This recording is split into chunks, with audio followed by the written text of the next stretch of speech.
안녕하세요. 서울에 사는 대학생이에요. 시골 깡촌이라 불러도 될 만한 경상북도 작은 동네에서 그 해 유일한 서울대 합격생이 딱 한 명 나온 거 있죠. 난리가 안 날 수가 없었어요. 온 동네가 발칵 뒤집혀서 며칠 동안 잔치가 끊이지 않았고 면사무소에서는 현수막까지 떡하니 걸어서 축하해줬죠. 김정태. 이름 석자는 순식간에 동네 자랑이자 희망의 상징이 돼버렸어요. 근데 서울 생활은 드라마랑 완전 딴판이었어요. 서울. 이름만 들으면 낭만적인데 현실은 진짜 냉정하더라고요. 촌에서는 서울대생이면 어깨에 힘 좀 줄 수 있었지만 서울은 뭐 명문대생이 발에 채일 만큼 흔해 빠졌잖아요. 제일 뼈저리게 느낀 건 매달 꼬박꼬박 나가는 자취방 월세였어요. 통장에서 돈 빠져나가는 거 확인할 때마다 씁쓸한 웃음만 나왔죠. 부모님이 방세에 최소한 용돈까지 보내주시긴 했지만 그걸로는 턱도 없었거든요. 서울 와서 살아보니까 돈 들어갈 데가 한두 군데가 아니더라고요. 친구들이랑 술이라도 한잔하려면 돈, 여자친구라도 사귀어서 데이트라도 하려면 돈, 촌놈 소리 듣기 싫어서 계절마다 옷이라도 좀 사 입으려면 돈, 심지어 최신 휴대폰이라도 손에 쥐려면 돈, 숨만 쉬어도 돈이 술술 나가는 도시. 서울 딱 석 달 살고 나서 그 현실을 아주 그냥 뼛속까지 실감해버렸죠. 결국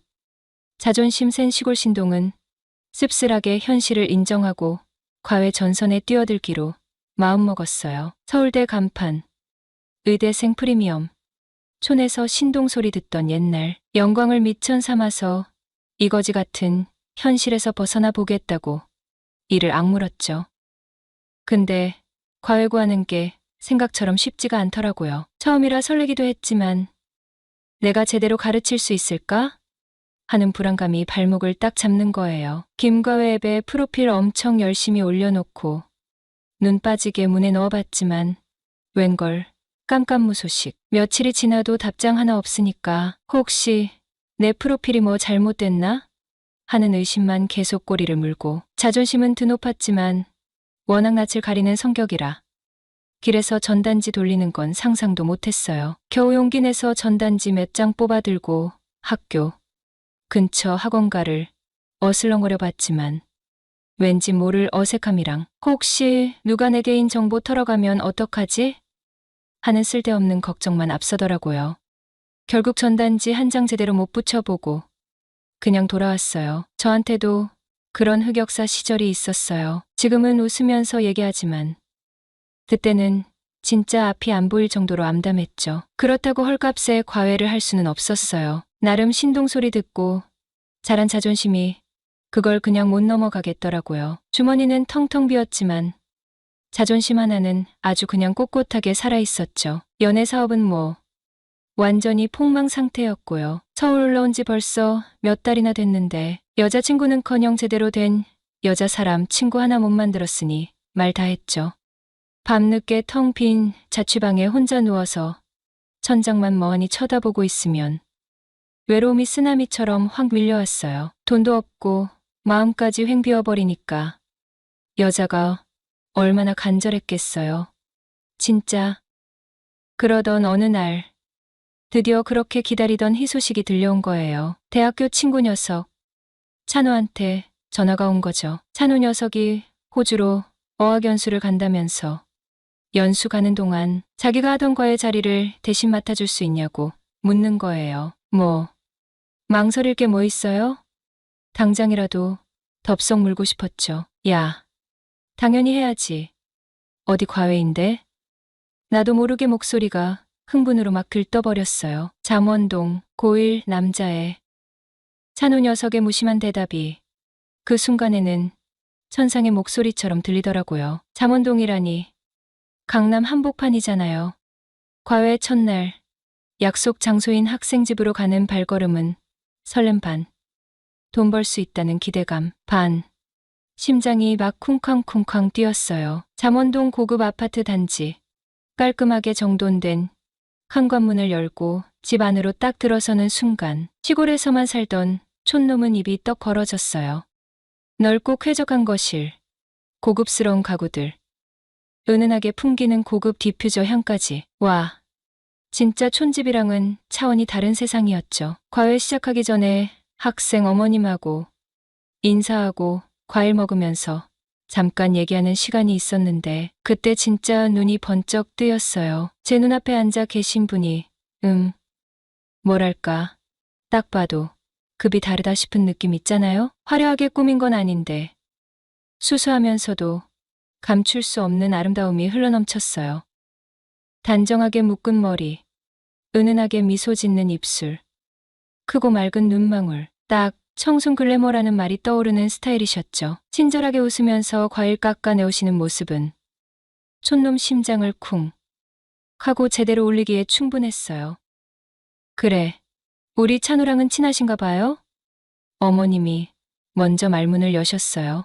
우리 찬우라니 단순히 과외 선생님이랑 학부모 관계는 아닌 것 같았죠. 네, 친해요. 근데 찬우랑은 어떤 사이세요? 조심스럽게 여쭤봤어요. 어머, 몰랐어요? 저 찬우 막내 이모예요. 네? 막내 이모라고요? 순간 머릿속이 하얘졌어요. 아, 그러셨구나. 찬우 녀석이 일부러 나 놀래주려고 말을 안 했나 싶더라고요. 생각해보니 이런 부자 동네에서 뭘 아쉬워서 아무 연고도 없는 나를 이력서 한 장 없이 덜컥 과외 선생으로 써주겠어요. 그제야 모든 상황이 딱 맞아 떨어지는 느낌이었죠. 제가 먼저 찬우한테 부탁했어요. 괜찮은 사람으로 소개해달라고. 그랬더니 제일 먼저 정태 씨 얘기를 하더라고요. 때 묻지 않고 순수한 청년이라고. 어머님은 저를 위아래로 쓱 훑어보시더니 촌스러운 모습이 웃기셨는지 살짝 웃으시는 거예요. 제 이름은 윤지혜예요. 준석이 엄마이고 올해 40이에요. 앞으로 잘 지내봐요. 40살이라고요. 나이를 듣고 진짜 제 눈을 의심했네요. 아무리 좋게 봐줘도 30 초반으로밖에 안 보였거든요. 도대체 어떻게 관리를 하셨길래 저렇게 동안이실까? 감탄이 절로 나왔죠. 어머님은 누가 봐도 탐낼 만큼 매력적인 아주머님이셨어요. 과외를 시작한 지 2달쯤 지났을 때 일상의 작은 변화가 찾아왔어요. 준석이가 수학 시험에서 좋은 성적을 받은 날이었죠. 과외가 끝나고 가방을 챙기는데 그녀가 조심스럽게 다가오셨어요. 정태 씨, 시간 괜찮으시면 차 한잔하고 가실래요? 준석이 성적이 많이 올라서 감사 인사를 드리고 싶어서요. 처음엔 어색했지만 거절할 이유가 없었죠. 준석이는 친구 집에 놀러 간다고 했고 거실로 자리를 옮겨 그녀가 직접 내려주신 커피를 마시며 대화를 나눴어요. 정태 씨는 시골에서 어떻게 공부하셨어요? 선생님이 계셨나요? 아니요. 특별한 선생님은 없었어요. 독학이 대부분이었죠. 읽을 책이 많지 않아서 읽는 책은 정말 꼼꼼히 읽었던 것 같아요. 처음에는 과외와 공부 이야기로 시작했지만 어느새 대화는 각자의 어린 시절, 꿈, 그리고 일상의 소소한 즐거움으로 흘러갔어요. 그녀는 대학 시절 미술을 전공했다가 결혼 후 중단했다는 이야기를 해주셨고 저는 의대생의 바쁜 일상과 고향에 대한 그리움을 나눴죠. 시간이 어떻게 흘렀는지 모르게 벌써 저녁이 되어 있었어요. 정태 씨, 이야기가 너무 즐거워서 시간 가는 줄 몰랐네요. 혹시 이번 주말에 시간 괜찮으세요?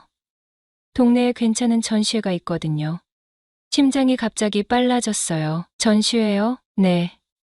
제가 좋아하는 작가 전시인데 혼자 가기는 좀 그렇고 준석이는 별로 관심이 없어서요. 정태 씨가 시간 되시면 같이 가면 좋을 것 같아서요. 고민할 필요도 없었어요. 네. 좋아요. 시간 괜찮습니다. 그렇게 첫 사적인 만남이 시작되었어요. 주말에 만난 그녀는 과외 시간에 보던 모습과는 달랐어요. 단정했던 머리를 살짝 풀어내리고 캐주얼한 원피스에 가벼운 재킷을 걸치신 모습이 더 편안해 보였죠. 전시회를 둘러보며 그림에 대해 설명해 주시는 모습에서 열정이 느껴졌어요. 저도 한때는 이런 그림을 그리고 싶었어요. 정말요? 다시 시작해 보시면 어떨까요? 제가 조심스럽게 제안했어요. 그녀는 잠시 생각에 잠기더니 미소 지으셨어요. 그러고 싶긴 한데 시간이 없네요. 하지만 덕분에 오랜만에 작품을 보니 영감이 새롭게 떠오르는 것 같아요. 전시회 후에는 근처 카페에서 차를 마시며 이야기를 이어갔죠. 처음에는 조심스러웠지만 대화가 진행될수록 서로에 대해 더 많이 알게 되었죠. 정태 씨는 참 대단한 것 같아요. 헤어질 시간이 되어 집 앞까지 바래다 드렸는데 그녀가 문득 물으셨어요. 정태 씨, 다음 주에 시간 괜찮으세요? 준석이가 친구네 캠핑에 따라가는데 저 혼자 있을 것 같아서 혹시 한강에서 자전거 타면 어떨까요? 그렇게 두 번째 만남이 이어졌고 그 후로도 우리는 종종 사적으로 만나기 시작했어요. 때로는 한강에서 자전거를 타고 때로는 북촌의 조용한 찻집에서 시간을 보냈죠. 그녀는 저에게 서울에 숨겨진 명소들을 소개해 주셨고 저는 시골의 재미있는 이야기들을 들려드렸어요. 한 번은 비가 갑자기 쏟아져 근처 영화관으로 뛰어들었는데 마침 상영 중이던 영화를 즉흥적으로 보게 되었어요. 로맨틱 코미디였는데 어색할 줄 알았지만 의외로 편안했죠. 그날 밤 집으로 돌아가는 버스 안에서 문자가 왔어요. 오늘 정말 즐거웠어요. 오랜만에 편하게 웃었네요. 가슴이 따뜻해지는 기분이었어요. 어느 주말 그녀에게 갑자기 연락이 왔더군요. 정태 씨, 급한 부탁이 있는데 준석이가 갑자기 아파서 병원에 왔어요. 근데 제가 신분증을 집에 두고 왔어요. 혹시 시간 되세요? 망설임 없이 달려갔죠. 병원에서 만난 그녀는 지쳐 보였어요. 준석이는 맹장염 초기 증상으로 약물 치료 중이었죠. 서류를 전달하고 병원 카페테리아에서 커피를 사드렸어요. 정말 고마워요. 정태 씨, 급하게 연락해서 미안해요. 괜찮아요. 도울 수 있어서 다행이에요. 제가 더 필요한 거 있으세요? 그날 밤늦게까지 병원에서 함께 있었어요. 준석이가 잠든 사이 그녀와 병원 복도를 걸으며 이야기를 나눴죠. 그때 처음으로 제 손을 꼭 잡으셨어요. 정말 고마워요. 혼자였으면 정말 힘들었을 거예요. 그 순간 우리의 관계가 단순한 학부모와 과외 선생님을 넘어섰다는 걸 느꼈어요. 서로에게 의지할 수 있는 특별한 사람이 되어가고 있었죠. 준석이가 퇴원한 후 그녀가 저희 자취방으로 직접 음식을 가져오셨어요. 좁고 허름한 방이 부끄러웠지만 그녀는 전혀 개의치 않으셨죠. 정태 씨 방이 생각보다 훨씬 깔끔하네요. 역시 시골에서 자란 사람은 달라요. 그날 그녀가 해주신 된장찌개는 어머니의 맛과 달랐지만 또 다른 의미로 특별했어요. 그렇게 우리는 서로의 삶에 조금씩 더 깊이 들어가기 시작했어요. 단순한 과외 관계에서 시작해 특별한 친구가 되어가는 과정이 때로는 어색하고 때로는 설레고 때로는 두렵기도 했지만 무엇보다 따뜻했죠. 넉 달쯤 지났을 때였어요. 비가 내리는 금요일. 과외가 평소보다 조금 일찍 끝났죠. 준석이 친구와의 약속이 있다며 서둘러 나간 후 지혜 씨는 평소와 달리 와인 두 잔을 내왔어요. 창밖으로는 봄비가 내리고 있었고 거실의 은은한 조명이 비해 젖은 창문에 반사되어 몽환적인 분위기를 만들어냈죠. 오늘은 좀 특별한 날이에요. 제 생일이거든요. 순간 당황했죠. 생일을 나랑 보내려고 하나? 그리고 선물을 준비하지 못했다는 사실이 미안했죠. 축하드려요. 미리 알았더라면 선물이라도 준비했을 텐데. 정태는 어색하게 웃으며 말했네요. 괜찮아요. 정태 씨가 와인 한 잔 함께 해주는 것만으로도 충분한 선물이에요. 지혜의 목소리에는 평소보다 더 많은 감정이 담겨 있었죠. 정태는 처음으로 그녀에게서 약한 모습을 보는 것 같았어요. 항상 단정하고 우아했던 그녀가 오늘은 어딘가 외로워 보였거든요. 준석은 일찍 친구들과 만나러 나갔고 거실에는 정태와 지혜 둘만 남았어요. 부드러운 클래식 음악이 배경으로 흐르고 은은한 조명이 두 사람을 감싸고 있었죠. 창밖으로 내리는 빗소리가 두 사람 사이에 적막을 채웠답니다. 혼자 생일 보내는 건 처음이에요. 지혜가 와인잔을 들며 말했죠. 혼자라뇨? 준석이도 있고 저도 있잖아요. 정태가 자신의 와인잔을 들어 그녀의 잔에 가볍게 부딪혔어요. 와인잔이 부딪히는 소리가 그의 심장 소리처럼 크게 들렸네요. 지혜는 씁쓸한 미소를 지었죠. 그 미소에 정태의 마음이 저렸어요. 평소에 밝고 자신감 넘치는 모습이 아니었으니까요. 남편은 또 못 오네요. 이번엔 베트남에서 새 매장 오픈 준비 때문이래요. 정태는 처음으로 지혜의 남편에 대한 이야기를 듣게 되었어요. 그녀의 목소리에서 외로움이 묻어났죠. 그동안 그녀의 남편이 어떤 사람인지 궁금했었는데 이렇게 듣게 될 줄은 몰랐네요. 사업을 하시나 보네요. 정태는 조심스럽게 물었죠. 이런 개인적인 이야기를 나눠도 되는 건지 확신이 없었어요. 하지만 지혜는 이야기하고 싶어하는 눈치였답니다. 네. 케이푸드와 미용용품을 수출하는 일을 해요. 최근에는 한류 열풍으로 필리핀에도 진출했죠. 현지 법인도 설립해서 거의 상주하다시피 해요. 정태는 마음 한편에서 불편함을 느꼈어요. 부자 남편, 좋은 집, 완벽한 외모를 가진 이 여자의 삶이 부러우면서도 그녀의 눈에서 슬픔이 감지되었기 때문이었죠. 겉으로는 완벽해 보이는 그녀의 삶 이면에 무언가 채워지지 않는 빈자리가 있다는 것이 느껴졌네요. 오래 떨어져 지내시기 힘들겠네요. 정태는 진심으로 말했죠. 자신이 그런 상황이었다면 어땠을지 상상해봤어요. 이렇게 아름다운 아내를 두고 어떻게 오랫동안 떨어져 지낼 수 있을까? 이해가 되지 않았답니다. 지혜는 와인을 한 모금 마시고 나서야 대답했어요. 그녀의 립스틱 자국이 와인잔에 선명하게 남았네요. 처음엔 괜찮았어요. 돈을 많이 벌어오니까요. 하지만 이제는 한 달에 한 번, 길면 석 달에 한 번 얼굴 보기도 힘들어요. 그녀의 목소리에는 체념이 묻어 있었죠. 정태는 그녀에게 위로의 말을 건네고 싶었지만 무슨 말을 해야 할지 알 수 없었어요. 그저 그녀의 말에 귀 기울이며 공감의 표정을 지었답니다. 와인 몇 잔이 더 오가고 대화는 점점 더 깊어졌어요. 정태는 자신의 시골 생활과 서울 생활의 차이, 그리고 처음 서울에 와서 느꼈던 문화 충격에 대해 이야기했죠. 평소라면 부끄러워서 말하지 못했을 이야기들이 술기운에 편하게 흘러나왔네요. 지혜는 그의 이야기에 귀 기울이며 진심으로 웃었답니다. 그녀의 웃음소리가 마치 음악처럼 정태의 귀에 울렸어요. 정태 씨는 정말 순수해요. 그게 매력적이에요. 와인의 효과인지 지혜의 눈빛이 점점 더 깊어졌죠. 지혜의 말에 정태는 고개를 들어 그녀의 눈을 바라보았어요. 그녀의 눈에는 진심이 담겨 있었죠. 처음으로 누군가가 그의 촌스러움을 단점이 아닌 매력으로 봐주는 것 같아 가슴이 따뜻해졌답니다. 정말요? 대부분 사람들은 제가 세련되지 못하다고 생각할 텐데 정태는 조심스럽게 물었네요.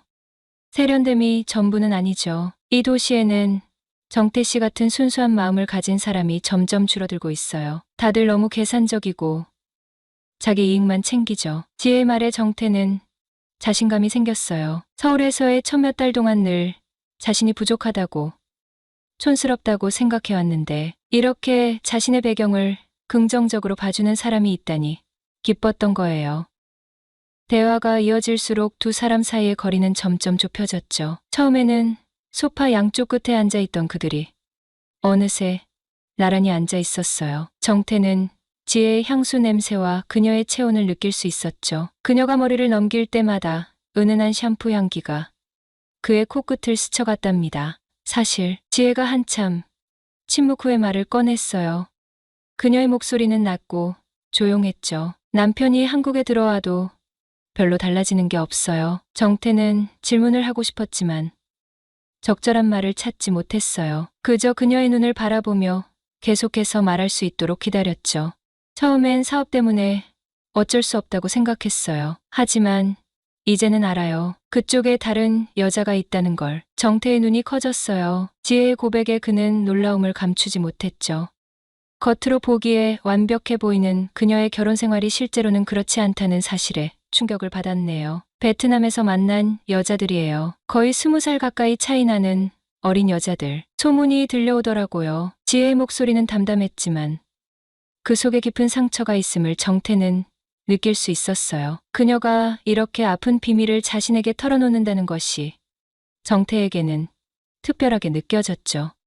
하지만 동시에 무거운 책임감도 느꼈답니다. 와인잔을 비우고 다시 채우길 반복하며 지혜는 점점 더 많은 비밀을 털어놓았어요. 남편이 한국에 돌아와도 그저 형식적인 부부관계만 유지한다는 것. 몸과 마음이 모두 멀어져 이제는 이름만 부부인 상태라는 것까지.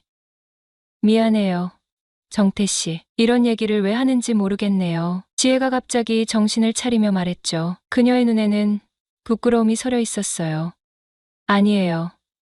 말씀하고 싶으신 거 다 말씀하셔도 돼요. 정태는 진심으로 대답했죠. 그녀가 편안하게 자신의 이야기를 할 수 있도록 해주고 싶었던 거예요. 지혜의 눈에 눈물이 고였어요. 너무 외로워요. 요즘에는. 그녀의 눈물에 정태는 본능적으로 손을 뻗어 그녀의 손을 잡았답니다. 처음으로 그녀의 손을 만지는 순간 가슴 속에서 전류가 흐르는 듯한 느낌이 들었어요. 차가운 느낌의 그녀의 손이 정태의 손 안에서 점점 따뜻해졌죠. 그 순간 정태는 그녀를 보호하고 싶다는 강한 욕구를 느꼈네요. 한 번은 너무 외로워서 지혜가 말을 망설였어요. 사실 코파에 간 적이 있어요. 얼마 전에. 정태는 놀랐지만 아무 말도 하지 않았죠. 그저 그녀의 손을 더 단단히 잡아주었네요. 강남의 완벽한 주부 같던 그녀가 호빠에 갔다는 사실이 의외였지만 어떤 판단도 하고 싶지 않았어요. 그저 그녀의 외로움이 얼마나 깊었을지 상상하며 마음이 아팠답니다. 23살 남자애와 밤을 새워 놀았어요. 술도 마시고 노래도 부르고. 지혜가 말을 이었죠. 그녀의 목소리는 이제 속삭임처럼 작아졌어요. 근데 이상한 게 있었어요. 그 사람과 함께 있는데도 계속 정태 씨 생각이 나는 거예요. 정태는 심장이 멈추는 듯한 느낌을 받았어요. 그녀의 말에 자신이 제대로 들은 것인지 의심스러웠죠. 지혜가 자신을 생각했다니. 정태는 머릿속이 하얘지는 느낌이었네요. 두 사람의 시선이 마주쳤어요. 공기 중에 무언가가 폭발하기 직전처럼 팽팽한 긴장감이 감돌았죠. 시간이 멈춘 것 같았어요. 밖에서는 비가 창문을 두드리고 클래식 음악은 조용히 흐르고 있었지만 정태의 귀에는 자신의 심장 소리만 들렸답니다. 지혜 씨, 정태가 목소리를 낮추어 불렀어요. 그의 목소리는 떨리고 있었죠. 그 순간 지혜가 몸을 기울여 정태의 입술에 자신의 입술을 가져다 댔네요. 부드럽고 달콤한 키스였어요. 와인향이 섞인 그녀의 숨결이 정태의 얼굴을 어루만졌죠. 잠시 놀란 정태였지만 곧 그는 지혜의 허리를 감싸 안았어요. 생애 첫 키스였죠. 그의 몸은 본능적으로 반응했고 마음은 행복감으로 가득 찼네요. 시간이 멈춘 듯한 영원처럼 느껴지는 순간이었어요. 키스가 끝나고 두 사람은 서로를 바라보았죠. 지혜의 눈에는 욕망과 불안이 섞여 있었어요. 정태는 자신의 심장이 너무 빨리 뛰어 그녀도 들을 수 있을까 걱정되었답니다. 미안해요. 지혜가 먼저 입을 열었어요. 이러면 안 되는데 그냥 생일 선물이라고 생각해줘요. 그녀를 향한 동경. 그리고 그녀의 외로움을 채워주고 싶은 마음까지. 그렇게 두 사람은 밤늦게까지 이야기를 나누었답니다. 정태는 자신의 꿈과 고민을, 지혜는 자신의 외로움과 상처를 조금씩 나누었죠. 그들 사이에는 이미 돌이킬 수 없는 무언가가 시작되고 있었던 거예요. 정태는 그날 밤 지혜의 모든 것이 아름답다고 느꼈네요. 그녀의 웃음소리, 생각에 잠길 때, 살짝 찡그리는 미간, 와인잔을 들 때, 우아하게 움직이는 손가락까지. 그는 지혜의 모든 순간을 기억하고 싶었답니다. 시계가 새벽 1시를 가리킬 때, 정태는 마지막 지하철을 놓쳤다는 사실을 깨달았어요. 어쩐지 그는 이 순간이 끝나는 것이 아쉬웠죠. 지혜와 함께하는 시간이 이렇게 빨리 지나갔다는 것이 믿기지 않았네요. 택시 불러드릴게요. 지혜가 말했죠. 그녀의 목소리에도 아쉬움이 묻어 있었어요. 정태가 집을 나서려 할 때 지혜가 그의 팔을 잡았네요. 그 순간 정태는 다시 한번 지혜의 체온을 느꼈어요. 그녀의 손길이 그의 팔에 닿아 있는 그 짧은 순간조차 소중하게 느껴졌답니다. 다음 과외는 평소와 같이 화요일이죠? 네. 그렇죠. 그때 봐요. 정태 씨. 지혜의 목소리에는 새로운 기대감이 담겨 있었어요. 그들 사이에 뭔가가 변했다는 것을 두 사람 모두 알고 있었던 거죠. 택시를 타고 가는 길. 정태의 마음은 혼란스러웠어요. 그는 지혜에게 강하게 끌렸지만 이것이 옳은 일인지에 대한 의문이 들었죠. 그녀는 결혼한 여자였고 그가 가르치는 학생의 어머니였으니까요. 하지만 그의 심장은 이미 그녀에게 빼앗긴 듯 했답니다. 창밖으로 보이는 서울의 야경이 그의 눈에 들어왔어요. 불과 몇 시간 전까지만 해도 그는 지혜의 집에서 그녀와 함께 있었다는 사실이 꿈만 같았죠. 이것이 단순한 호감을 넘어 깊은 사랑이 시작되는 것인지도 모른다는 생각에 그는 가슴이 떨렸답니다. 자취방으로 돌아온 정태는 좁은 침대에 누워 천장을 바라보았어요. 오늘 일어난 일들이 마치 영화의 한 장면처럼 머릿속에서 계속 재생되었죠. 그는 생애 처음으로 누군가에게 이렇게 깊은 감정을 느꼈네요. 이것이 사랑일까? 그는 스스로에게 물었죠. 그리고 다음 만남까지 시간을 어떻게 보내야 할지 고민했답니다. 지혜의 마음은 이미 혼란의 소용돌이에 빠져 있었어요. 그날 밤 정태와의 키스 후 그녀는 자신이 무슨 짓을 한 건지 깊은 후회와 동시에 이상한 해방감을 느꼈죠. 준석의 과외 선생님과 이런 관계를 맺는 것이 얼마나 위험한 일인지 잘 알고 있었지만요. 하지만 그녀의 가슴은 오랜만에 뛰고 있었답니다. 침대에 누워 천장을 바라보며 지혜는 최근 몇 년간의 자신의 삶을 돌아보았어요. 화려한 강남의 아파트, 해외 사업으로 성공한 남편, 공부 잘하는 아들. 겉으로 보기에는 완벽한 삶이었죠. 하지만 그 안은 텅 비어 있었어요. 남편과의 대화는 점점 줄어들었고 서로에 대한 관심도 사라진 지 오래였죠. 준석이 고등학교에 입학한 후로는 아들과의 대화도 예전 같지 않았네요. 그녀는 점점 더 고립되어 갔던 거예요. 그런 그녀의 삶에 정태는 갑작스럽게 나타났죠. 처음에는 그저 찬우가 소개해준 과외 선생님일 뿐이었어요. 하지만 그의 순수함과 따뜻함이 점점 그녀의 마음을 두드렸네요. 잡티 하나 없는 깨끗한 얼굴, 부끄러움에 빨개지는 볼, 그리고 무엇보다 그가 자신을 바라볼 때의 그 진실된 눈빛이 그녀를 사로잡았답니다. 내가 미쳤나 봐. 지혜는 생각했죠. 그 아이는 내 아들 과외 선생님이야. 나보다 20살이나 어린. 하지만 마음은 이미 그를 향해 달려가고 있었어요. 오랜만에 느끼는 설렘. 그리고 누군가에게 소중히 여겨지는 느낌이 그녀를 행복하게 했죠. 하지만 동시에 그녀는 불안했어요. 이 관계가 어디로 향할지. 그리고 이것이 옳은 일인지에 대한 의문이 그녀를 괴롭혔답니다. 다음 과외 날. 두 사람은 평소와 같은 적 행동했어요. 하지만 가끔 지혜와 눈이 마주칠 때면 그의 가슴은 두근거렸고 볼이 붉어졌네요. 지혜도 마찬가지였어요. 그녀는 평소보다 더 자주 준석의 방에 들어가 간식을 가져다 주었고 그때마다 정태와의 짧은 눈 맞춤을 즐겼답니다. 그날 과외가 끝나고 준석이 방에 들어간 후 두 사람은 다시 거실에서 마주 앉았어요. 이전과 달리 공기 중에는 팽팽한 긴장감이 흘렀죠. 지난번 일. 정태가 조심스럽게 입을 열었네요. 미안해요. 내가 실수했어요. 지혜가 그의 말을 가로막았죠. 그녀의 목소리는 단호했지만 눈빛은 흔들리고 있었어요. 실수였나요? 정태의 목소리에는 상처받은 기색이 역력했죠. 지혜는 한참 동안 침묵했어요. 그녀의 머릿속에서는 맞아. 실수였어라고 말해야 한다는 이성과 아니야. 내 진심이었어라고 말하고 싶은 감정이 충돌하고 있었던 거예요. 그녀는 눈을 들어 정태를 바라보았죠. 그의 깊은 눈동자에는 진심이 담겨 있었어요. 그녀는 그 순간 자신의 마음을 속일 수 없다는 것을 깨달았답니다.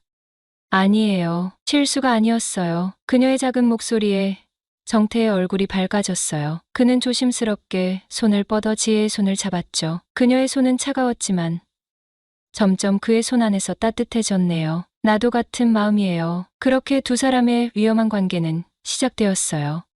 그들은 준석의 과외가 끝난 후 함께 시간을 보내기 시작했죠. 때로는 한강변을 산책하고 때로는 조용한 카페에서 이야기를 나누었답니다. 지혜는 자신이 20대 시절로 돌아간 듯한 설렘을 느꼈고 정태는 처음으로 누군가에게 깊은 애정을 느끼는 경험을 했어요. 하지만 그들의 만남은 항상 비밀스러워야 했죠. 강남이라는 좁은 세계에서 지혜는 많은 사람들에게 알려진 인물이었어요. 어디를 가든 아는 사람을 만날 위험이 있었으니까요. 그래서 그들은 주로 멀리 떨어진 곳에서 만났고 항상 주변을 살피며 조심했답니다. 정태에게 이런 비밀스러운 관계는 때때로 괴로웠어요. 그는 지혜와 함께 있을 때 행복했지만 동시에 죄책감도 느꼈죠. 그녀는 결혼한 여자였고 그가 가르치는 학생의 어머니였으니까요. 이런 관계가 옳은 것인지에 대한 의문이 계속해서 그를 괴롭혔네요. 6월의 어느 밤, 두 사람은 한강변에 앉아 별을 바라보고 있었어요. 밤바람이 선선하게 불어오고 멀리서 들려오는 버스커의 기타 소리가 로맨틱한 분위기를 만들어냈죠. 행복해요? 정태가 물었네요. 지혜는 그의 어깨에 머리를 기대며 미소 지었죠. 네, 행복해요. 오랜만에 느끼는 감정이에요. 하지만 이런 관계가 맞는 걸까요? 정태의 목소리에는 불안이 묻어 있었죠. 지혜는 한참 동안 말이 없었어요. 그녀도 이 질문에 대한 답을 찾고 있었던 거예요. 모르겠어요. 하지만 이렇게 당신과 함께 있을 때만 살아있다는 느낌이 들어요. 정태는 그녀의 말에 가슴이 따뜻해졌어요. 그는 지혜를 더 가까이 끌어안았죠. 그녀의 향기가 그의 코를 자극했네요. 이 순간이 영원했으면 좋겠다고 그는 생각했답니다. 하지만 그의 마음속에는 여전히 불안이 남아 있었죠. 이 관계가 언젠가는 들통날 것이라는 예감이 그를 떠나지 않았답니다. 여름방학이 시작되고 준석은 영어 캠프를 위해 한 달간 미국으로 떠났어요. 지혜의 남편은 여전히 해외에 있었죠. 이제 두 사람은 더 자유롭게 만날 수 있게 되었네요. 정태는 처음으로 지혜의 집에서 밤을 보냈답니다. 넓은 침대, 고급스러운 침구, 은은한 조명, 모든 것이 그에게는 새로운 경험이었어요. 그는 지혜의 품 안에서 행복을 느꼈죠. 그녀의 부드러운 피부, 달콤한 향기, 그리고 그를 바라보는 깊은 눈빛이 그를 사로잡았네요. 하지만 그날 밤, 정태는 잠에서 깨어 천장을 바라보며 생각에 잠겼어요. 그는 자신이 과연 지혜에게 충분한 사람인지 의문이 들었죠. 그녀는 모든 면에서 완벽한 여성이었으니까요. 세련된 취향, 넓은 지식, 그리고 경제적 여유까지. 반면 자신은 아직 학생에 불과했고 가진 것이라곤 젊음과 순수함 뿐이었네요. 이런 관계가 얼마나 지속될 수 있을지 그는 의문스러웠던 거예요. 잠이 안 와요? 지혜가 눈을 뜨며 물었죠. 정태는 미소 지으며 고개를 저었어요. 그냥 생각이 많아서요. 무슨 생각? 지혜는 그의 가슴에 손을 얹으며 물었네요. 우리가 얼마나 갈 수 있을까요? 정태의 목소리는 작았지만 그 질문의 무게는 무거웠어요. 지혜는 한숨을 내쉬었죠. 그녀도 이 질문에 대한 답을 알지 못했네요. 모르겠어요. 하지만 지금 이 순간이 소중해요. 내게는. 정태는 그녀의 말에 고개를 끄덕였어요. 그는 지혜를 더 가까이 끌어안았죠. 미래는 불확실했지만 적어도 지금 이 순간만큼은 행복했으니까요. 그는 그녀의 체온을 느끼며 다시 잠에 빠져들었답니다. 그렇게 한 달이 지났어요. 두 사람은 거의 매일을 함께 보냈죠. 때로는 지혜의 집에서, 때로는 서울, 외곽의 조용한 펜션에서. 그들은 서로에게 더 깊이 빠져들었네요. 정태는 지혜에게서 생애 처음으로 느끼는 깊은 사랑을 경험했고, 지혜는 오랜만에 누군가에게 사랑받는 기쁨을 느꼈어요. 하지만 모든 꿈은 깨어나는 순간이 오기 마련이죠. 준석이 미국에서 돌아오기 전날, 정태와 지혜는 마지막으로 함께 시간을 보내고 있었어요. 지혜의 집 거실에서 그들은 와인을 마시며 이야기를 나누고 있었죠. 그때 갑자기 현관문이 열리는 소리가 들렸네요. 누구지? 지혜의 얼굴이 창백해졌어요. 준석은 내일 오기로 되어 있었고 남편은 이번 주에 돌아올 예정이 없었으니까요. 정태도 놀라서 자리에서 벌떡 일어났죠. 그의 심장이 빠르게 뛰기 시작했어요. 여보, 나왔어. 현관에서 들려오는 목소리. 지혜의 남편이었어요. 지혜의 얼굴이 백지장처럼 하얗게 변했죠. 정태는 어찌할 바를 몰라 당황했어요. 도망갈 곳도 없었네요. 이미 늦었죠. 거실로 들어서는 중년 남성의 모습이 보였어요. 키가 크고 체격이 좋았으며 고급스러운 정장을 입고 있었죠. 그는 거실에 있는 정태를 보고 의아한 표정을 지었네요. 누구지? 지혜의 남편이 의아한 목소리로 물었죠. 그의 시선이 정태와 지혜 사이를 오갔어요. 테이블 위에 놓인 와인 병과 2개의 잔, 그리고 촛불까지. 상황은 명백했네요. 여보, 오늘 올 줄 몰랐는데. 지혜의 목소리가 떨렸어요. 베트남 일이 예상보다 일찍 끝나서 그의 목소리는 차가웠죠. 그는 정태를 향해 걸어왔어요. 이 사람은 누구지?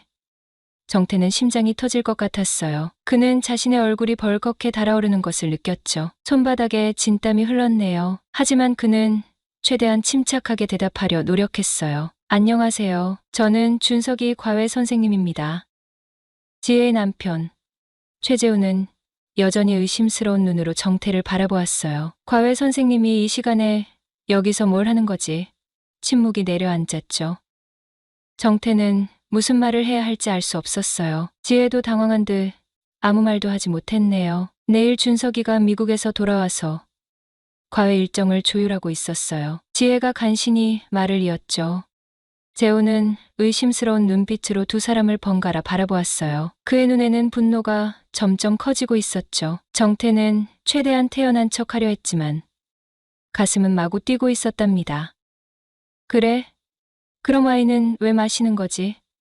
재훈의 목소리에는 비아냥이 섞여 있었네요. 지혜는 더 이상 변명할 말을 찾지 못했어요. 정태는 이 상황을 어떻게든 모면해야 한다고 생각했죠. 그는 조심스럽게 말했어요. 제가 이만 가보겠습니다. 내일 준석이 도착하면 연락 주세요. 정태는 일어서서 현관으로 향했어요. 그의 다리는 후들거렸지만 최대한 침착하게 걸으려 노력했죠. 그때 재훈이 그의 앞을 막아섰네요. 잠깐. 재훈의 눈이 차갑게 빛났어요. 정말 과외 선생님이야? 정태는 가슴이 철렁 내려앉는 느낌이었어요. 그는 재훈의 눈을 똑바로 보려 했지만 그 날카로운 시선 앞에서 자신도 모르게 눈을 피했답니다. 네, 서울대 의대생입니다. 찬우랑 친구예요. 아, 그렇군요. 이만 가보세요. 재훈이 마침내 길을 비켜주었어요. 하지만 그의 표정에는 뭔가 불길한 기운이 감돌았죠. 정태는 지혜를 마지막으로 한번 바라본 후 서둘러 아파트를 나왔어요. 엘리베이터 안에서 그는 자신의 심장이 잊힌 듯이 뛰는 것을 느꼈죠. 이제 어떻게 해야 할지, 지혜는 괜찮을지, 온갖 생각들이 그의 머릿속을 스쳐 지나갔네요. 아파트를 나와 한참을 걸었을 때 그의 핸드폰이 울렸어요. 지혜였죠. 정태는 떨리는 손으로 전화를 받았네요. 지혜 씨, 괜찮아요? 무슨 일 있었어요? 전화기 너머로 지혜의 흐느끼는 소리가 들렸어요. 미안해요. 정태 씨, 더 이상 만날 수 없을 것 같아요. 정태의 가슴이 무너져 내렸죠. 무슨 말이에요? 무슨 일이 있었어요? 남편이 다 알아버렸어요. 우리 관계를. 그리고 지혜의 목소리가 떨렸네요. 준석이 과외도 그만두게 할 거래요. 정태는 아무 말도 할 수 없었어요. 그의 세계가 무너지는 것 같았죠. 이제 더 이상 지혜를 만날 수 없다니. 그리고 준석의 과외마저. 정태 씨, 당신이 정말 좋았어요. 하지만 이건 처음부터 잘못된 거였어요. 지혜의 목소리는 점점 작아졌네요.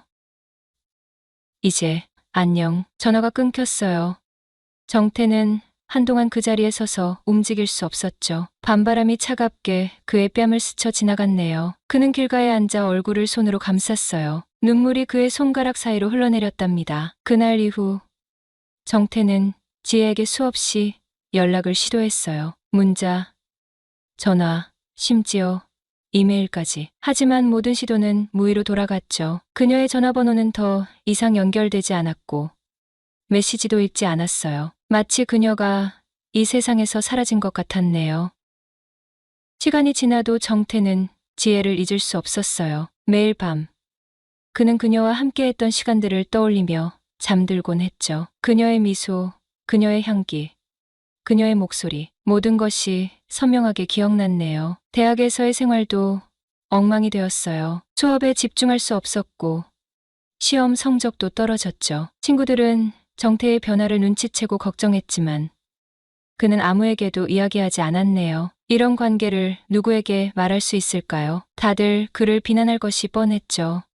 가을이 깊어갈 무렵 정태는 우연히 찬우를 만났어요. 찬우는 호주에서 돌아온 후 정태와 이모가 연락이 끊겼다는 사실을 이제야 알았다고 했네요. 그리고 이모인 지혜가 남편과 함께 미국으로 이주했다는 소식을 전했죠.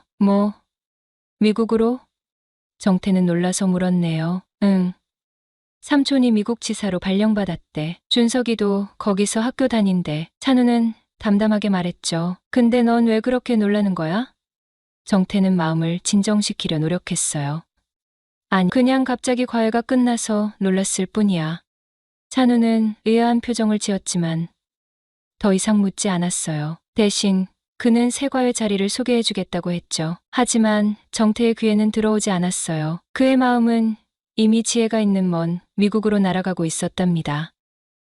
시간이 흘러 정태는 의대 졸업을 앞두고 있었어요. 준석과의 우연한 만남 이후 그는 지혜에 대한 소식을 더 듣지 못했네요. 가끔 보냈던 이메일에도 답장은 오지 않았고, 그렇게 그녀는 정태의 기억 속으로 점점 멀어져 갔어요. 어느 비 오는 가을날, 정태는 병원 실습을 마치고 집으로 향하던 중이었죠. 우산을 쓰고 걷던 그는 맞은편에서 다가오는 익숙한 실루엣에 발걸음을 멈췄네요. 빗물이 튀는 거리 한복판에서 그는 숨을 쉴 수 없을 만큼 놀라움에 사로잡혔어요. 지혜였죠. 5년 만의 재회였어요. 그녀는 예전보다 더 성숙해 보였지만 여전히 아름다웠답니다. 검은 코트를 입고 있었고 긴 머리는 어깨에 살짝 젖어 있었네요. 지혜도 정태를 발견하고는 그 자리에 우뚝 섰어요. 두 사람은 한동안 아무 말 없이 서로를 바라보기만 했죠. 주변의 사람들이 분주히 오가는 가운데 그들에게는 시간이 멈춘 것 같았답니다. 정태가 먼저 입을 열었어요. 지혜 씨. 지혜는 살짝 미소 지었죠. 그 미소는 정태에게 5년 전의 모든 기억을 한꺼번에 불러일으켰네요. 정태 씨, 오랜만이에요. 한국에 언제 돌아오셨어요? 정태는 떨리는 목소리로 물었네요. 한 달 전이요. 지혜의 눈에서는 무언가 말하고 싶은 듯한 빛이 맴돌았어요. 이제 혼자예요. 정태는 가슴이 빠르게 뛰는 것을 느꼈죠. 혼자라는 말의 의미를 그는 직감적으로 이해했답니다. 시간 되시면 차라도 한잔 하실래요? 비는 계속 내리고 있었지만 두 사람의 마음은 이미 맑게 갠 지 오래였어요. 카페에 앉아 지혜는 지난 5년간의 이야기를 들려주었어요. 미국으로 건너간 후 그녀의 결혼 생활은 더욱 악화되었다고 했죠. 남편의 일방적인 결정들, 소통의 부재, 그리고 무엇보다 그녀를 한 인간으로 존중하지 않는 태도가 결국 그들의 결혼을 끝냈네요. 준석은 이제 대학생이 되어 미국에 남았고 그녀는 새 출발을 위해 한국으로 돌아왔답니다. 그동안 정태 씨는 어땠어요? 지혜가 조심스럽게 물었네요. 정태는 잠시 생각에 잠겼어요. 5년이라는 시간 동안 그는 의사가 되기 위한 길을 묵묵히 걸어왔죠. 몇 번의 연애도 있었지만 진심을 다해 사랑한 적은 없었어요. 그의 마음 한구석에는 항상 지혜가 있었기 때문이었답니다. 저는 잘 지냈어요. 곧 의사가 됩니다. 정태는 미소 지었죠. 하지만 솔직히 말하면 지혜 씨를 한 번도 잊은 적 없어요. 지혜의 눈에 눈물이 고였어요. 저도 정태 씨를 잊을 수 없었어요. 당신이 보낸 이메일들 모두 읽었어요. 답장을 못해서 미안해요. 카페의 창밖으로 비가 더 세차게 내리기 시작했어요. 하지만 그들의 대화는 계속되었죠. 오랜 시간 서로의 이야기를 나누며 두 사람은 5년의 간극을 조금씩 메워갔답니다. 밤이 깊어질 때까지 그들은 이야기했네요. 비는 그쳤고 정태는 지혜를 그녀의 새 아파트까지 데려다 주었어요. 현관 앞에서 지혜는 망설이다가 말했죠. 들어올래요? 그날 밤 5년 전에 중단되었던 그들의 이야기가 다시 시작되었어요. 서로를 바라보는 눈빛, 닿는 손길, 그리고 나누는 입맞춤까지 모든 것이 전혀 어색하지 않았네요. 마치 시간이 흐르지 않은 것처럼 그들은 서로에게 완벽하게 맞아떨어졌답니다. 정태는 지혜의 품 안에서 다시 한번 행복을 느꼈어요. 이번에는 죄책감도 불안함도 없었죠. 오직 순수한 사랑만이 그들 사이에 존재했네요. 봄이 찾아왔을 때 정태와 지혜는 이미 공식적인 연인 관계가 되어 있었어요. 그들은 더 이상 세상의 시선을 두려워하지 않았죠. 나이 차이가 있든 과거가 어땠든 중요한 것은 오직 그들의 사랑뿐이었네요. 정태는 의사 면허를 취득하고 병원에서 일하기 시작했어요. 지혜는 번역 일을 하며 독립적인 생활을 이어갔죠. 두 사람은 자주 만나 시간을 보냈고 서로의 삶에 깊이 스며들었답니다. 여름이 되자 정태는 지혜에게 청혼했어요. 한강이 내려다 보이는 레스토랑에서 그는 준비해온 반지를 꺼내며 물었죠. 지혜 씨, 저와 함께 해 주실래요? 이번에는 진짜로, 영원히. 지혜의 눈에서는 행복의 눈물이 흘러내렸어요. 그녀는 망설임 없이 고개를 끄덕였죠. 네, 정태 씨, 이번에는 정말로 끝까지 함께 할게요. 준석은 어머니의 재혼 소식을 듣고 처음에는 놀랐지만 정태가 자신의 옛 과외 선생님이라는 사실에 오히려 반가워했네요. 그는 방학을 맞아 한국에 돌아와 두 사람의 결혼식에 참석했답니다. 결혼식 날, 정태는 제단 앞에 서서 지혜를 기다렸어요. 그녀가 하얀 드레스를 입고 나타났을 때 그의 눈에는 눈물이 고였죠. 5년 전, 그가 처음 잠원동 아파트의 문을 두드렸을 때는 상상도 못했던 결말이었네요. 지금 이 순간이 꿈만 같아요. 정태가 지혜에게 작은 목소리로 말했죠. 꿈이 아니에요. 정태 씨, 우리의 현실이에요. 그렇게 그들은 새로운 시작을 맞이했어요. 나이 차이, 과거의 상처. 우리는 좋아하는 사람과 단지 몇 초간 짧게 키스를 하는 것만으로도 짜릿함과 격렬함을 느낄 수도 있지만 애무를 더하면 키스를 새로운 세계로 인도할 수 있습니다. 애무를 제대로 해보고 싶다면 열정을 유지하는 방법, 여러 가지를 함께 시도해보는 방법, 그리고 당신의 애인이 이를 즐길 수 있게 하는 방법을 알아야 합니다. 애인과 오래 사귀어 왔거나 새로운 사람과 키스를 할 것이라면 프로처럼 애무하는 방법을 알아가세요. 파트 1 애무 시작 단계 1. 눈을 마주치세요. 애인의 눈을 마주친 상태에서 그녀 또는 그에게 작은 미소를 보내어 준비가 되었음을 알리세요.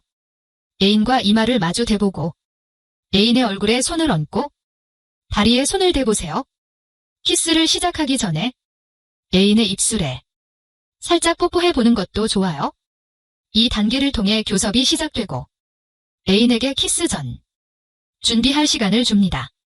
아무런 사인 없이 곧바로 훅 들어간다면 키스가 너무 갑작스러울 수 있습니다. 안 좋은 방향으로 말이에요. 1. 눈 맞춤은 너무 격렬할 필요는 없어요. 특히나 이제 겨우 이 사람과 시작 단계인 경우는 말이죠. 단지 몇 초간의 눈 맞춤으로도 메시지를 전할 수 있어요. 매일 천천히 부드럽게 다가가세요. 이게 굉장히 중요합니다. 머리나 팔꿈치, 그리고 이가 부딪히지 않도록 천천히 움직이세요. 특히나 시작 단계에서는 몸의 자세를 바꿀 때 천천히 움직이세요. 시간이 지날수록 더 많은 열정적 키스 기술을 연마할 수 있지만 오랫동안 지속되기는 힘들어요. 언제나 느리고 편한 페이스를 유지하세요. 간단한 뽀뽀로 시작을 해보세요. 그리고 프렌치 키스를 해보고 싶다면 천천히 애인과 동시에 입속으로 혀를 집어 넣어보세요. 네, 서로의 입속에 혀를 넣었다면 이제 천천히 원을 그리며 움직이고 서로 위아래로 왔다 갔다 하거나 너무 빠르거나 섣부르지 않게 조절하며 내키는 대로 움직여보세요. 만약 애무를 곁들인 키스를 처음 해본다면 시작 전에 더욱 조심스러워야 해요. 첫 키스는 애인이 편하게 느끼는 정도, 지켜야 할 선, 그리고 선호, 동작을 알아내는 단계입니다. 3. 손을 바쁘게 굴리세요. 광분하듯 여기저기를 탐하라는 뜻이 아닙니다. 하지만 손을 무릎에 얹지 않고 키스하는 게 더 편안하게 느껴질 겁니다. 편하게 느껴진다면, 특히나 앉아있는 경우에는 애인이 허락한다면 애인의 몸을 탐험해보세요. 기본적으로 손을 계속 움직여서 똑같은 따분한 자세를 피하세요. 애인의 얼굴을 어루만지거나 허리에 손을 얹거나 서로의 손을 잡아보세요. 3. 4. 애인과 장난을 쳐보세요. 키스의 중간 단계에 가기 전까지 밀당을 해봐도 돼요. 뭔가 잘 되어간다고 느낀다면 잠시 물러나 애인의 눈을 바라보세요. 시선을 고정하면 더욱 섹시하게 보이며 애인이 더 키스를 하고 싶게 만들 수 있어요. 항상 하면 안 되지만 가끔 한두 번 한다면 기술이 먹힐 겁니다. 키스가 너무 많이 오고 가서 잠깐의 휴식이 필요한 때에도 유용하게 쓸 수 있는 기술입니다. 5. 숨 쉬는 걸 잊지 마세요. 키스 도중에 약간의 휴식을 취하는 것은 너무나 당연한 일입니다. 게다가 이는 키스를 다시 하고 싶게 만들어주기도 합니다. 피곤하지만 키스를 계속하고 싶을 경우 숨을 쉬세요. 키스 속도를 천천히 조절하거나 화장실을 갔다 오거나 물 한 잔을 마셔보세요. 키스가 불편하게 느껴질 경우 상황을 즐기거나 최대 효율성을 발휘하기 힘들 겁니다. 괜찮아요. 적절한 텀을 두고 휴식을 취하면 더 숙련된 키스를 할 수 있어요. 파트 2. 흥미를 유지해보세요. 1. 짧은 대화를 나눠보세요. 짧은 대화는 흥미를 잃지 않게 해줄 겁니다. 하지만 깊은 대화를 하기에는 좋은 타이밍이 아닙니다. 부드러운 목소리로 짧게 말해보세요. 특히나 눈을 마주치고 작은 미소를 보낸다면 많이 말하지 않아도 애무중 친밀함을 알릴 수 있어요. 꼭 정적을 유지한다고 섹시해 보이는 건 아닙니다. 모두를 망치지 않는 이상 말하고 싶은 게 있다면 말하세요. 4. 물론 로맨틱한 상황에 맞지 않는 주제로 바꾸면 안 되겠죠? 수학 숙제에 대해 물어볼 시간이 아니에요. 진심으로 이 행동에 임하고 있음을 상대에게 보여주고 전심을 다하세요. A. 모든 건 가볍게 유지하세요. 우린 모든 게 완벽하고 계획된 영화 속에 살고 있지 않아요. 우린 인간이고 아무리 조심하려 해도 어색한 순간이 적잖게 있어요. 어색한 순간이 온다면 가벼운 웃음과 부드러운 자세로 상황을 모면해보세요. 애무는 성적으로 끌리게 하는 것 못지않게 재미 보는 것도 중요해요. 5. 어색하게 자꾸 실수를 하게 된다면 아무렇지 않은 척 넘어가려는 것보다는 농담으로 해소하는 게 좋아요. 3. 애인의 얼굴과 목에 키스를 해보세요. 가끔씩 입술로부터 다른 부위로 움직이며 여러 키스 부위를 접해보세요. 다시 말하지만 천천히 움직이세요.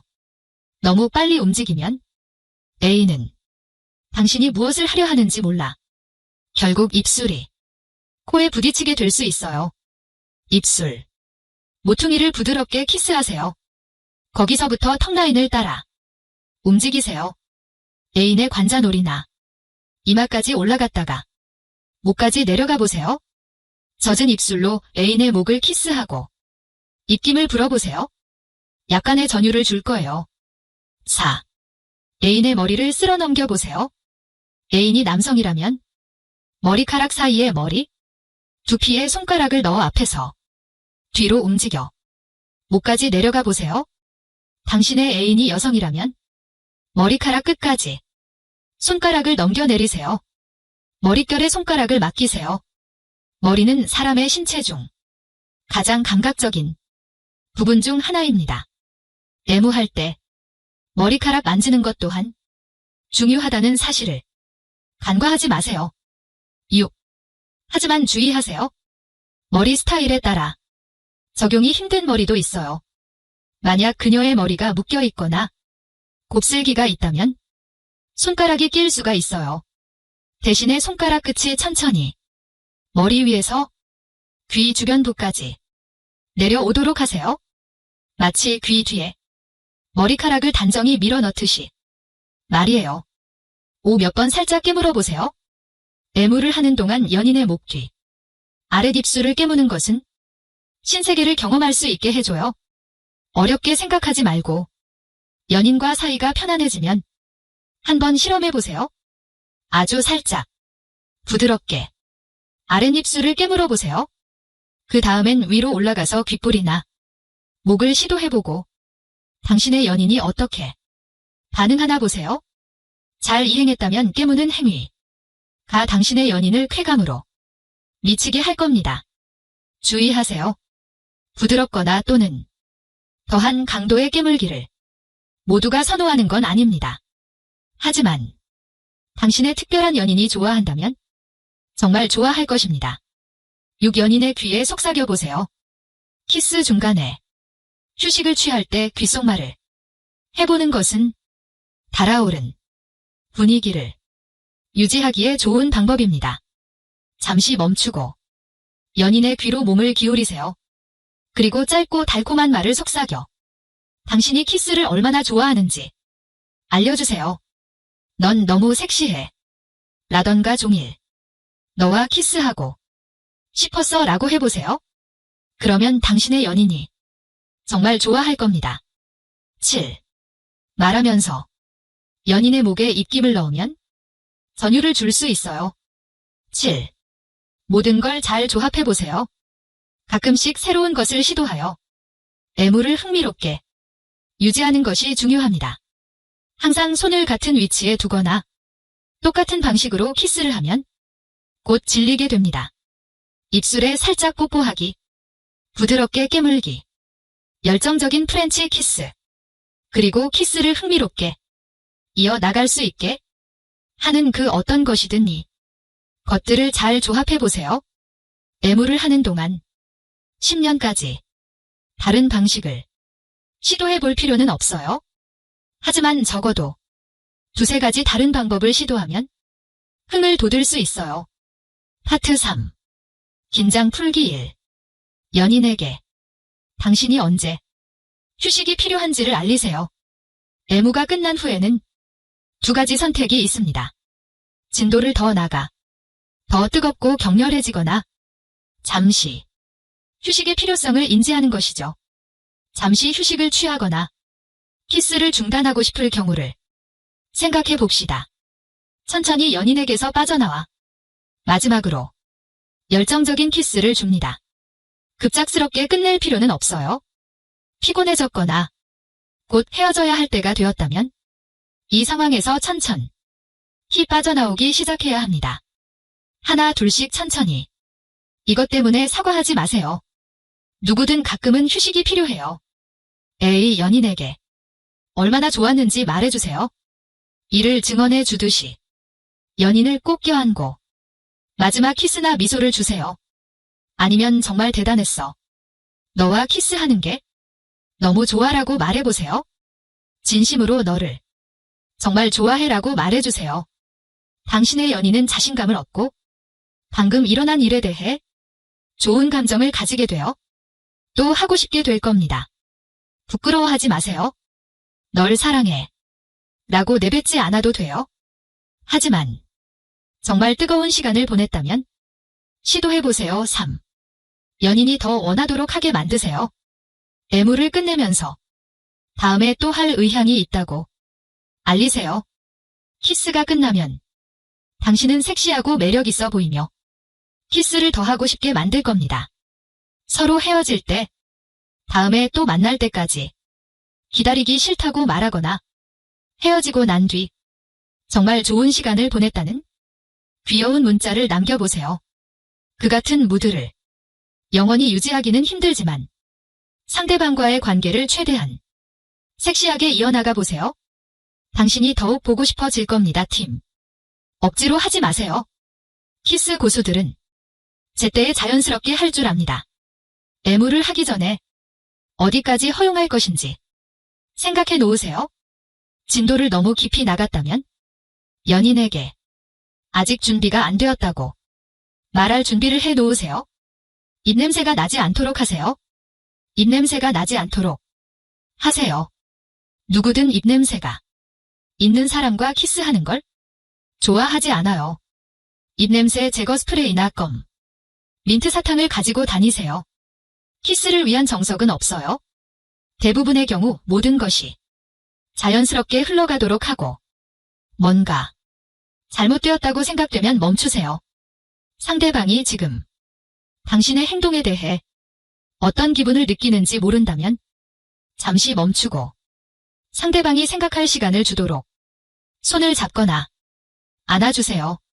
최고의 시간을 갖도록 해요. 누군가와 애무하는 것이 불편하다면 상대방에게 꼭 알리세요. 당신이 무엇을 해야 할지 확신이 서지 않는다면 상대방이 리드하도록 하세요. 키스를 받고 싶은 사람처럼 키스하세요. 키스는 상호적 경험입니다. 가끔은 상대방의 리드를 따르는 게 필요해요. 숨 쉬는 거 잊지 마세요. 어색하게 느껴질 수도 있어요. 너무 깊이 들어간 것 같다면 파트너에게 알리세요. 경고. 상대방이 키스하는 방식이 마음에 안 든다면 다른 방식에 너무 익숙해서 그런 게 아닌지 생각해 보세요. 장기간 연애에서 나온 지 얼마 안 되었거나 새로운 시작을 할 경우 예전의 방식을 그리워할 수도 있어요. 상대방이 좋아하는 게 아닌 이상 너무 강압적으로 키스하지 마세요. 그냥 애무만 할 계획이라면 과한 음주, 후회하는 것은 피하세요. 당신이 하고 싶지 않은 것까지 할 수 있어요. 누군가에게 키스의 어떤 점이 좋고 어떤 점이 나쁘다고 말할 때는 언제나 요령 있게 그리고 예의 있게 하세요. 민감한 주제일 수 있어요. 당신의 연인이 이를 듣고 걱정하거나 위압적으로 느낄 수 있어요. 가끔은 다시는 키스를 하고 싶지 않게 할 수도 있어요. 이런 경우에 키스는 은폐하기 힘들다는 것을 알아두세요. 네, 맞아요. 키스 마크요. 키스 마크에 대한 걱정을 하고 싶지 않다면 상대방에게 목에 예민한 부분을 피해 달라고 하세요.